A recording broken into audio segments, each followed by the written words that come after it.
Dzisiejsze kazanie będzie dla ludzi słabych, więc jeżeli jesteś słaby, to słuchaj uważnie do końca. Jeżeli czujesz się z kolei ogólnie jako człowiek, jako osoba mocny sam ze sobą, no to mógłbym powiedzieć przestań słuchać, bo to nie dla ciebie, aczkolwiek może się jeszcze okazać, że w międzyczasie stwierdzisz, że aż taki silny nie jesteś. Ale o tym to później. Mamy rzeczywiście drugą niedzielę Adwentu.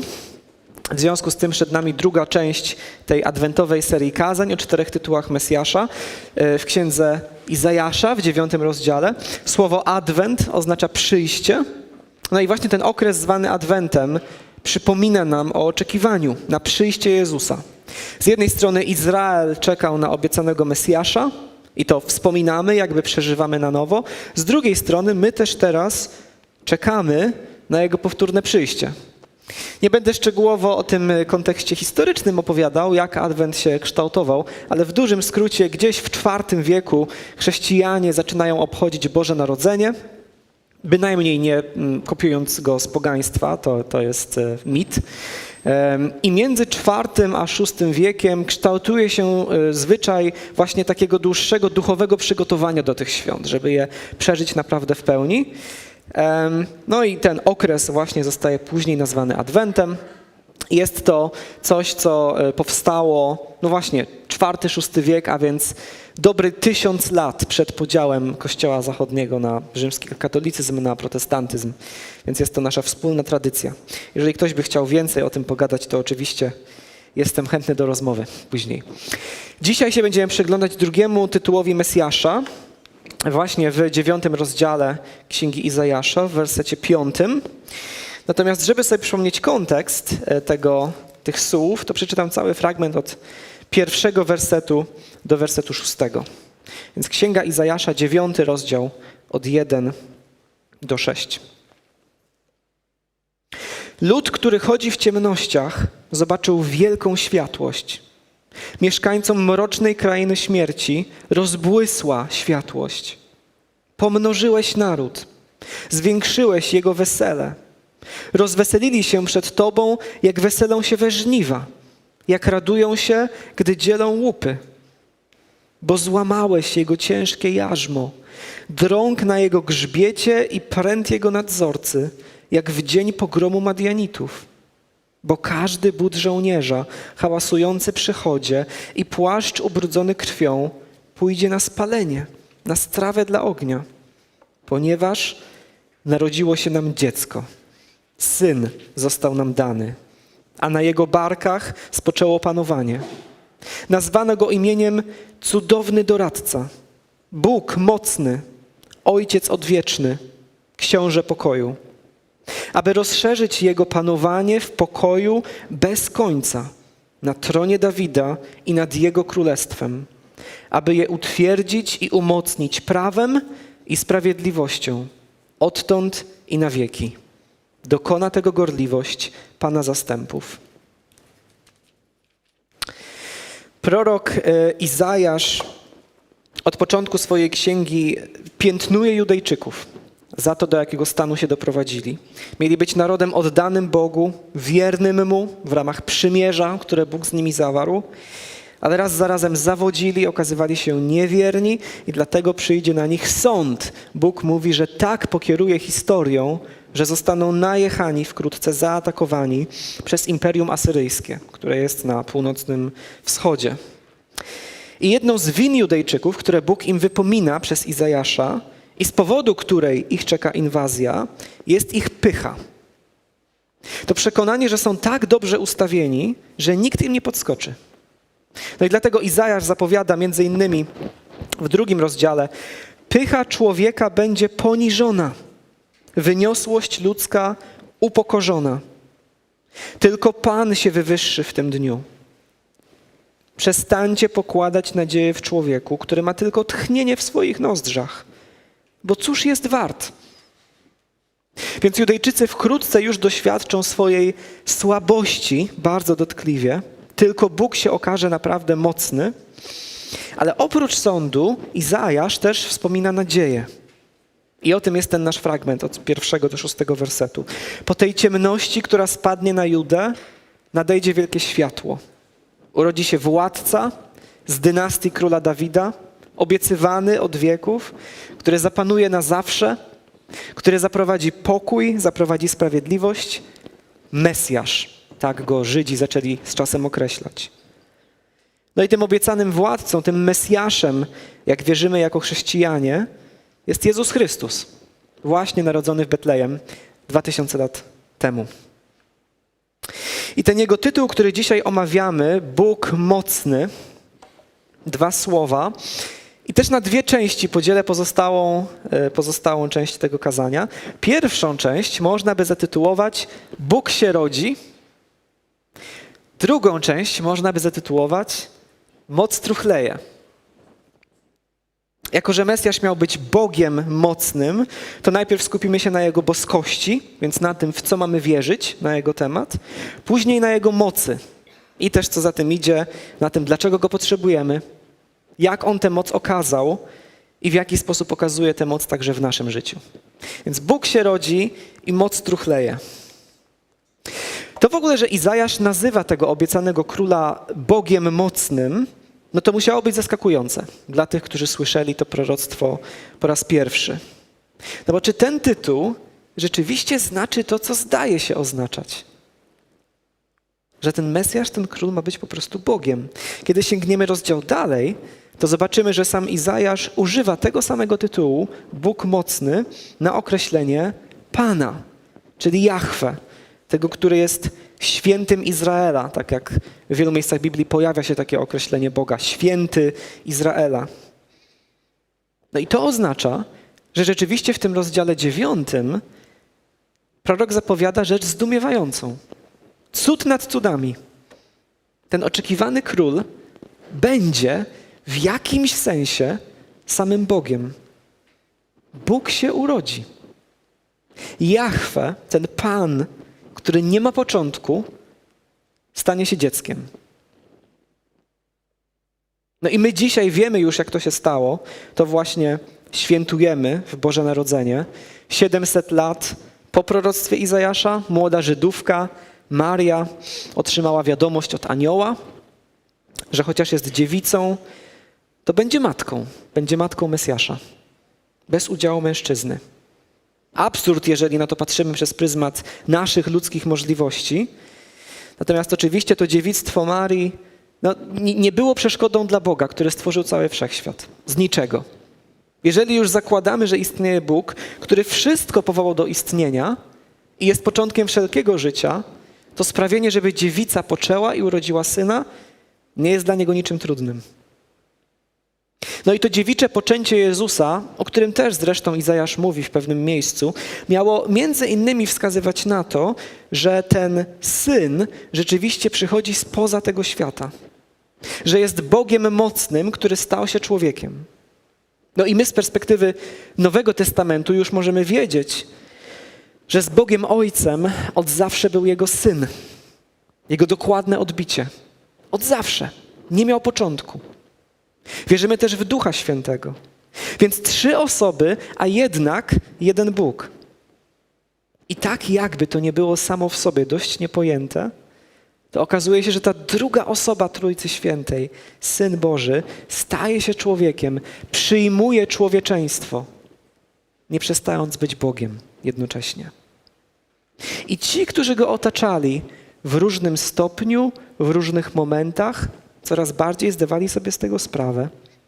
Niektórzy dochodzili do wiary w Jego boskość powoli, ale w historii Bożego Narodzenia widzimy, że kiedy ta ciężarna Maria odwiedza swoją dużo starszą siostrę, krewną, mówiąc bardziej współcześnie, Elżbietę, więc osobę, której należy się szacunek, tak? Jeżeli to jest dużo starsza krewna, no to ją należy witać z honorami, to okazuje się, że dzieje się coś odwrotnego i to właśnie Elżbieta przyjmuje młodziutką Marię, prawdopodobnie nastolatkę z wielkimi honorami i mówi między innymi coś takiego: czemu to zawdzięcznie matka mojego Pana?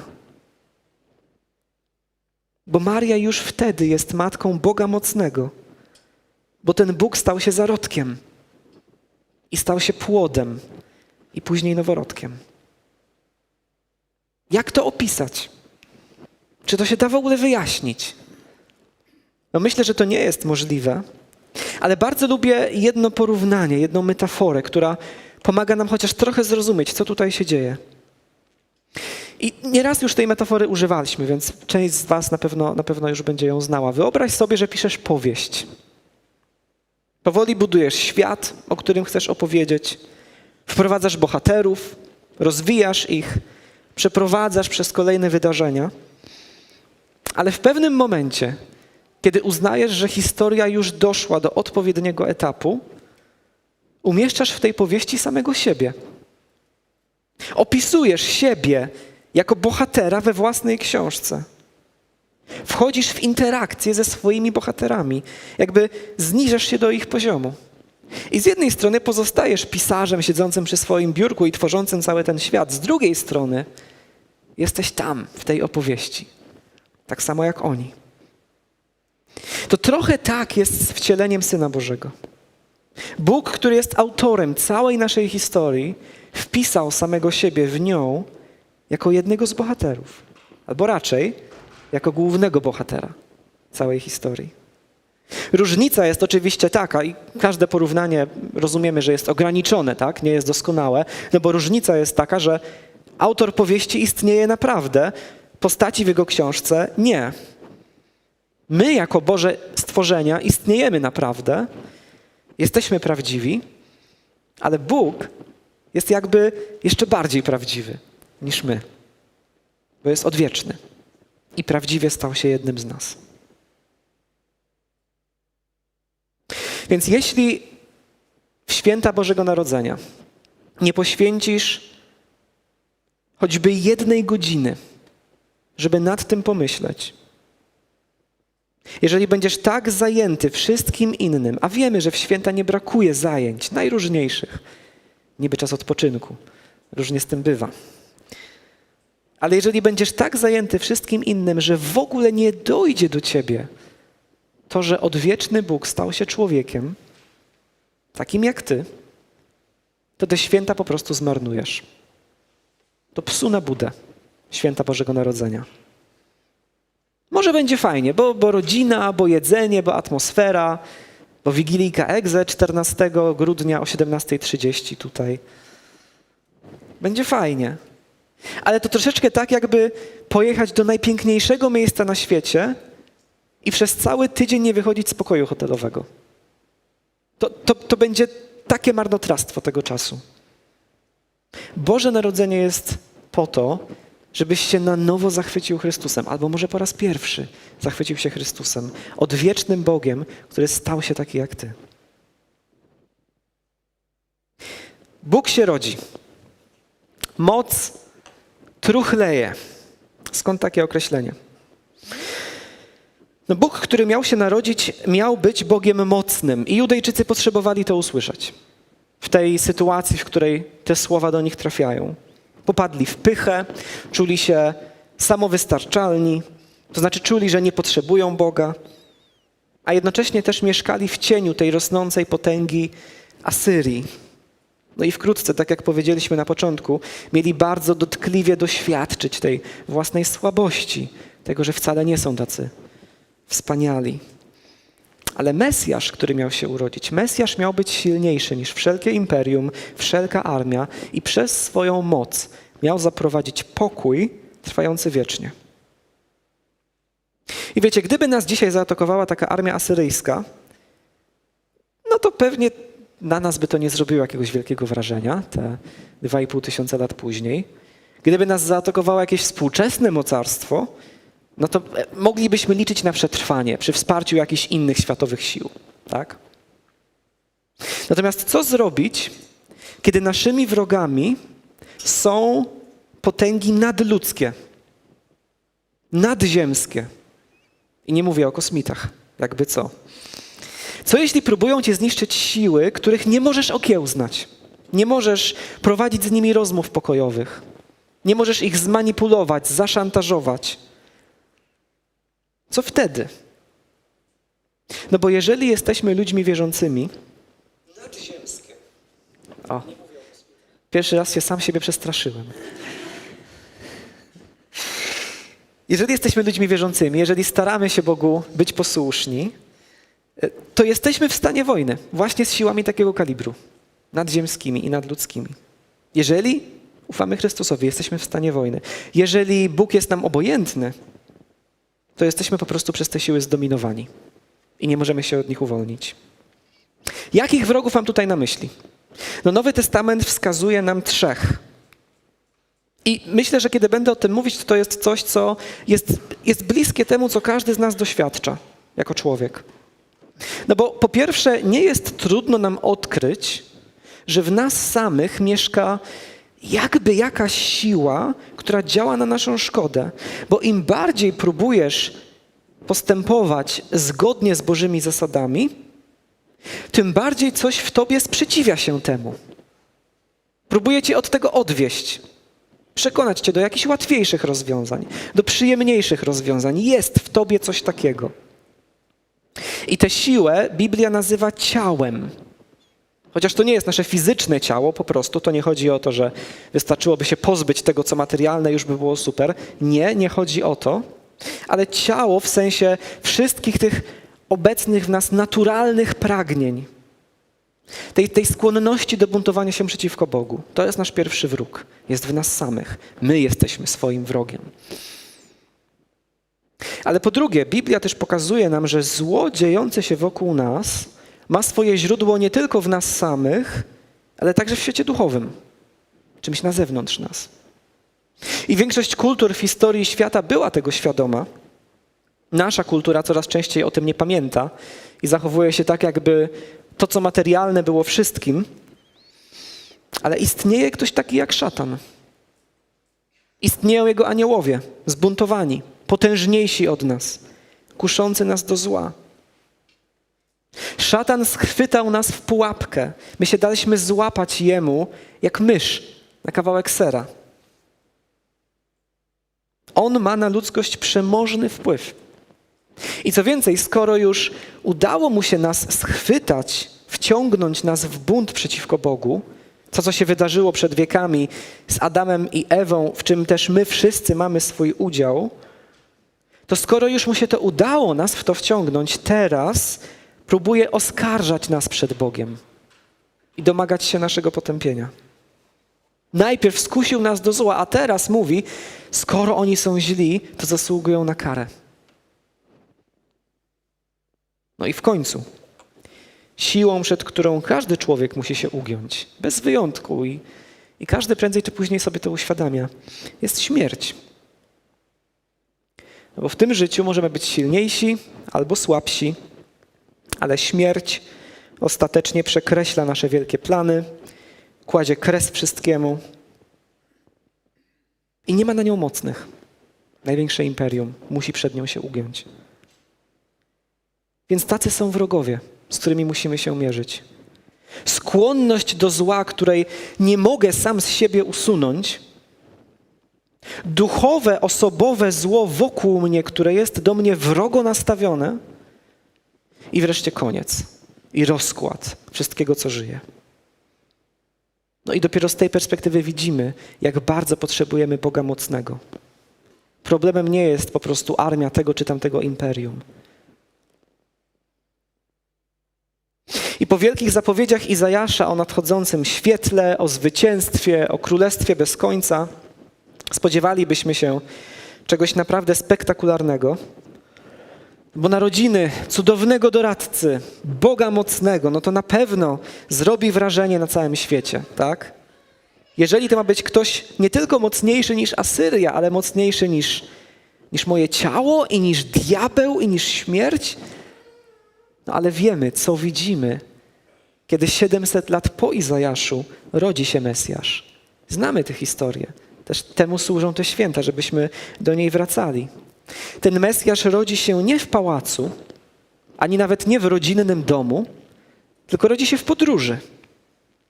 I to nie w gospodzie, bo tam nie było miejsca, zostaje położony w żłobie, takim żłobie do karmienia zwierząt gospodarskich. Pierwszymi świadkami narodzin tego Mesjasza staje się grupa pasterzy. I potem widzimy Jezusa jako zwykłego rzemieślnika, jako mieszkańca Nazaretu. Najprostszy, zwykły człowiek mieszkający w Galilei. Ale nawet kiedy już rozpoczyna publiczną działalność, naucza, czyni cuda, to wciąż, co zaskakujące, jest zainteresowany przede wszystkim tymi, których świat uznaje właśnie za słabych. Wielcy tego świata i wtedy i dzisiaj gromadzą wokół siebie tych najsilniejszych, tych najzdolniejszych, najbardziej wpływowych, no bo takich chcą mieć u swojego boku, z takimi chcą współpracować, z takimi chcą się zadawać. Ale Jezus obrał inną drogę do tego, żeby zdobyć świat. Idzie najchętniej do odrzuconych, do pogardzanych, do chorych, do nieczystych, do grzesznych po prostu, do tych, którzy nic nie znaczą, do słabych. Idzie z miłością, idzie ze współczuciem. Można by powiedzieć, traci na nich swój cenny czas. Więc dlaczego właśnie tak? Dlaczego Jezus nazywa błogosławionymi, czyli szczęściarzami? Ja to lubię tak ujmować. Błogosławieni to jest słowo, które brzmi bardzo pięknie i bardzo wzniośle, ale czasem warto tam wstawić szczęściarze z tych, którzy są ubodzy, szczęściarze z tych, którzy cierpią głód, szczęściarze to ci, którzy teraz płaczą. Szczęściarzami jesteście, gdy ludzie was nienawidzą, gdy was odtrącą, będą wam ubliżać z powodu Jezusa. Dlaczego takich ludzi On nazywa szczęśliwymi? Dlaczego Bóg mocny skupia się na słabych? Dlatego, że tak naprawdę wszyscy jesteśmy słabi. Tylko, że nie każdy z nas zdaje sobie z tego sprawę. Każdy z nas jest słaby, ale nie każdy chce to uznać. Dlatego, że my zostaliśmy stworzeni do tego, żeby żyć nie na własną rękę, ale w poczuciu zależności od kochającego Ojca, naszego Stwórcy, naszego Boga. Ale ponieważ daliśmy się skusić tą ofertą fałszywej wolności, która rzekomo miała być lepsza, w której sami mieliśmy być jak bogowie, to dlatego znaleźliśmy się pod władzą tyrana. I absolutnie niezbędnym warunkiem, żeby z tej drogi zawrócić, jest właśnie uznanie swojej słabości. Tym warunkiem jest zawołanie: Panie Boże, mi się wydawało, że ja tak wiele mogę, że ja poradzę sobie sam, że ja mam najlepszy plan na swoje życie, ale jestem bezsilny. Jestem bezsilny wobec swojego własnego popsutego serca, które mi podpowiada najgłupsze rzeczy. Bezsilny wobec podstępów szatana. On jest o wiele bardziej przebiegły ode mnie i naprawdę ma na mnie swoje sposoby i swoje haczyki. Jestem bezsilny wobec śmierci, która mnie czeka. I wiem, że ostatecznie każdą sekundę życia zawdzięczam Tobie, Panie Boże. Więc musisz to przyznać. Sam przed sobą i przed Bogiem. Ale uwaga, im bardziej w tym świecie jesteś bogaty, najedzony do syta, im głośniej się śmiejesz, im lepiej wszyscy o Tobie mówią, tym trudniej Ci uznać własną słabość. I dlatego po tych 4 błogosławieństwach w Ewangelii Łukasza Jezus mówi: biada. Biada bogaczom, biada najedzonym do syta, biada śmiejącym się, biada tym, o których ludzie dobrze mówią. Dlaczego? Dlatego, że właśnie wtedy tym trudniej Ci przyjąć Boga mocnego. Ale takiego Boga mocnego, który narodził się pośród zwierząt gospodarskich. Ty sam jesteś silny. To po co Ci taki Bóg? Mocny, a jednak słaby. I takiej metody działania, o jakiej mówimy, Jezus się trzyma do samego końca. Absurdalnej metody, jeżeli chce się zbudować wieczne królestwo. Tak jak pastor Robert ma swoje ulubione cytaty z Kellera, tak ja mam swoje ulubione obrazki. Już z pewnością nieraz go wam pokazywałem. Bo będąc Bogiem mocnym, Jezus utożsamia się ze słabymi do tego stopnia, że na koniec dobrowolnie staje się bezsilny. Wyrzeka się własnego życia. I pomyślcie, jak niesamowite jest to, co tutaj się dzieje na krzyżu. Jezus jest Stwórcą wszystkiego. Więc stworzył drzewo, z którego wykonano krzyż. Stworzył wzgórze, na które ten krzyż musiał zanieść. I stworzył ręce, które jego do tego krzyża przybiły. Umiera opuszczony, wzgardzony, tak że mieliśmy go za nic. Ale właśnie w ten sposób najpełniej ukazuje swoją moc i osiąga zwycięstwo. Dlaczego? Bo gdyby tylko chodziło o rozgromienie armii asyryjskiej, czy rzymskiej, czy jakiejkolwiek innej, to mógłby po prostu pstryknąć palcem i byłoby po sprawie. Ale żeby nas uwolnić spod władzy tych prawdziwych tyranów, ciała, szatana, śmierci, to trzeba było czegoś więcej. My byliśmy na samym dnie. Więc żeby nas ocalić jako ludzkość, Chrystus musiał zejść na samo dno, żeby z tego dna nas podźwignąć. Musiał dobrowolnie ofiarować się za nas i przyjąć na siebie jakby całą siłę rażenia. Musiał ponieść potępienie, które nam się należało i w ten sposób jakby rozsadził cały ten system od środka. Żeby pokonać ciało, oddał swoje własne ciało za nas. Żeby uciszyć oskarżyciela, który słusznie nas oskarżał, bo my jesteśmy winni. Żeby go uciszyć, to on, niewinny, pozwolił się skazać. Żeby zabić śmierć, nieśmiertelny Bóg zgodził się umrzeć. Więc Bóg mocny w momencie największej słabości ocalił nas wszystkich. To znaczy tych wszystkich, którzy swoją słabość uznają, którzy pozwalają mu się uratować, którzy wierzą w Niego, którzy Jemu zaufali. 20 lat po ukrzyżowaniu apostoł Paweł nie mógł wyjść z podziwu nad tym, w jaki sposób Bóg to wszystko zaplanował i pisze między innymi coś takiego.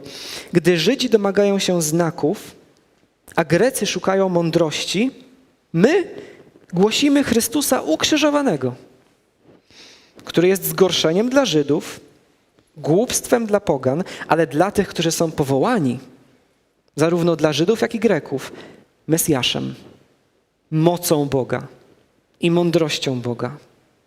To przecież, co głupie u Boga, jest mądrzejsze niż ludzie. A to, co słabe u Boga, jest mocniejsze niż ludzie. Jeśli uważasz się za kogoś mądrego, za kogoś znaczącego, jeśli zależy ci na tym, co robi wrażenie w tym świecie, to raczej się nie zainteresujesz tym ukrzyżowanym Mesjaszem. Ale jeśli wiesz, że przed Bogiem jesteś słaby i głupi, to właśnie w Nim dostrzeżesz Bożą mądrość i Bożą moc prowadzącą do tego, żeby ciebie uratować.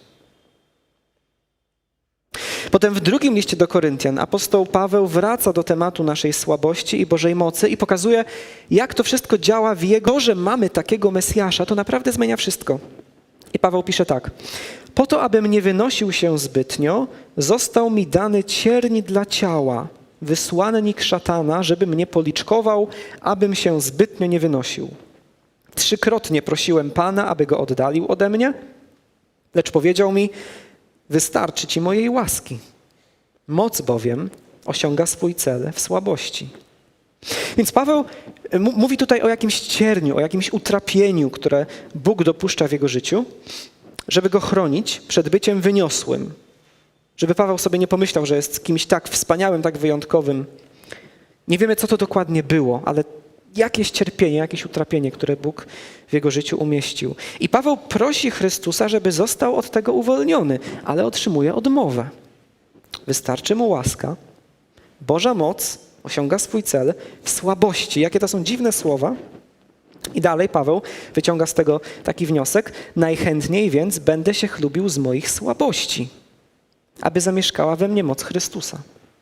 No bo właśnie w moich słabościach staje się jasne dla mnie, dla innych, że podtrzymuje mnie moc kogoś innego. Tylko wtedy, kiedy jestem słaby, mogę zdać sobie sprawę, że to Jego moc mnie podtrzymuje, a nie moja własna.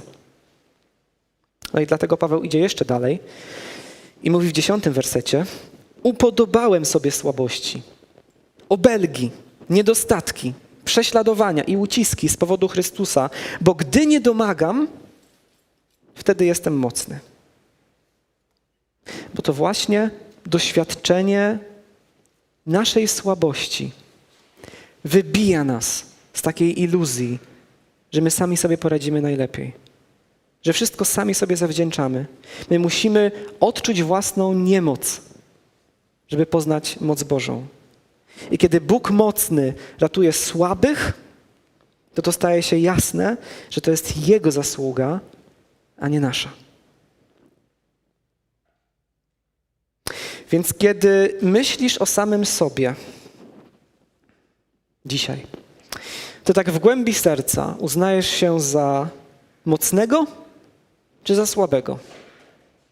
I mówię o całokształcie, nie? Mówię o tym, jaki obraz samego siebie nosisz w głowie. Czy jesteś zasadniczo człowiekiem takim silnym, radzącym sobie, czy słabym? Jeżeli czujesz się mocny, może nawet w zestawieniu z Bogiem, co On mi tam będzie? Uważaj. Uważaj.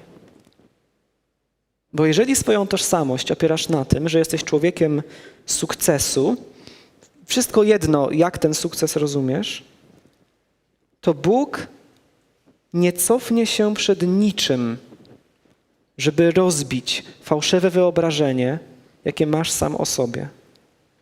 Bo to jest śmiertelna choroba.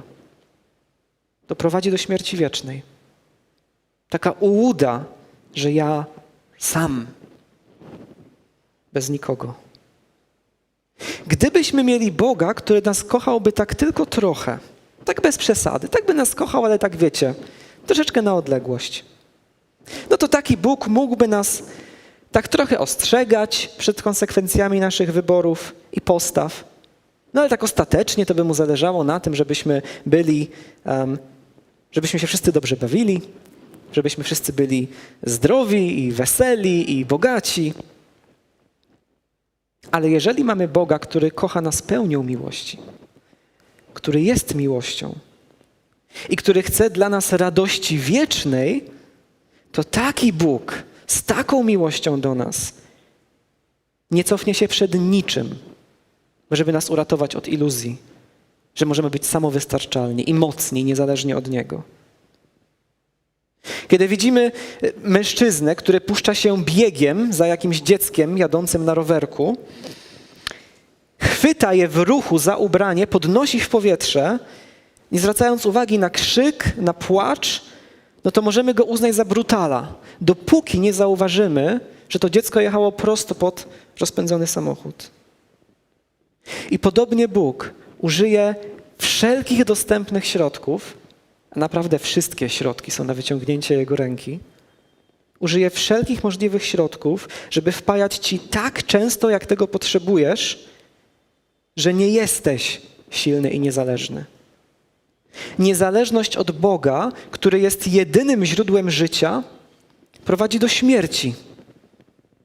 Więc jeśli będzie trzeba, jeśli to będzie konieczne, to On pozwoli, żebyś ciężko zachorował, abyś w końcu przestał pokładać nadzieję we własnej sile. Jeśli będzie trzeba, to On dopuści, żebyś utracił pracę, pasję, przyjaciół. Będzie bezwzględny w okazywaniu ci miłości. I będziesz momentami miał wrażenie, że jest złośliwy albo wręcz okrutny.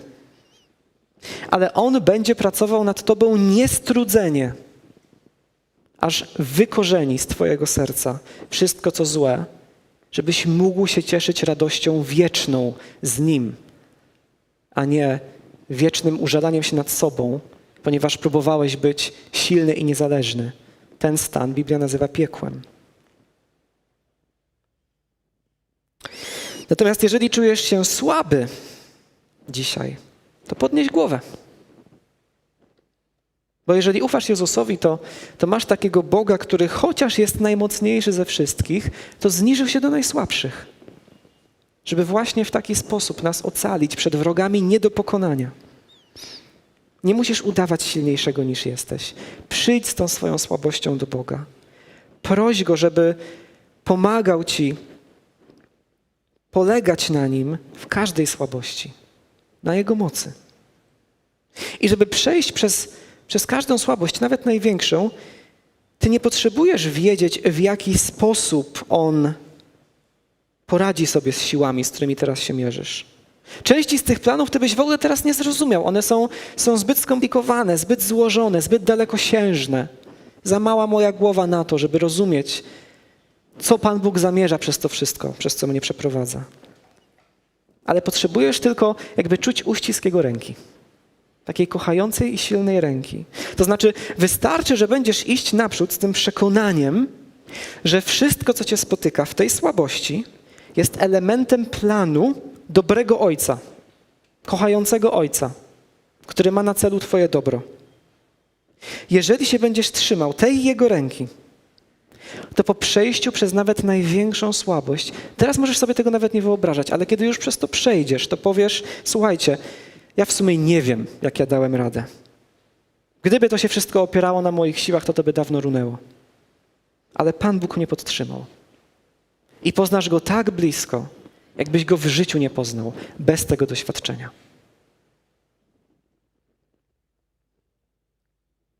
Zaczynamy dzisiaj ten drugi tydzień Adwentu. Zbliża się czas świętowania narodzin Boga Mocnego. Więc wykorzystaj ten czas dobrze. Poświęć czas na to, choćby dzisiaj, żeby usiąść w ciszy przed Bogiem, zbadać samego siebie, czy się czuję mocny, czy słaby. W jakiej sferze życia ja próbuję działać po swojemu cały czas. W jakiej dziedzinie życia może powinienem przyznać się przed Bogiem w końcu do słabości. Ale kiedy już pomyślisz sam nad sobą, kiedy przyjrzysz się sobie, to potem 10 razy dłużej myśl o Chrystusie. Bo to nie chodzi o to, żeby rezultatem końcowym było poczucie załamania i beznadziei. Ale myśl o tym Chrystusie, o tym Bogu mocnym, który dla ciebie się stał bezsilny, żeby ciebie uratować. I teraz poświęcimy też jeszcze chwilę na modlitwę. Zachęcam was do tego, żebyście, tak jak mówię, w tym tygodniu, choćby i dzisiaj, przyjrzeli się sami sobie tak uczciwie i tej swojej słabości. To będzie coś, wierzę, dobroczynnego. Ale już teraz spędźmy kilka chwil, kilka minut w takiej modlitwie w ciszy, tak jak to mamy w zwyczaju ostatnio. Jeżeli masz coś, co Bogu chcesz powiedzieć w tym momencie, w odpowiedzi na Jego słowo, to jest ten czas. I ja za parę chwil zakończę to głośną modlitwą.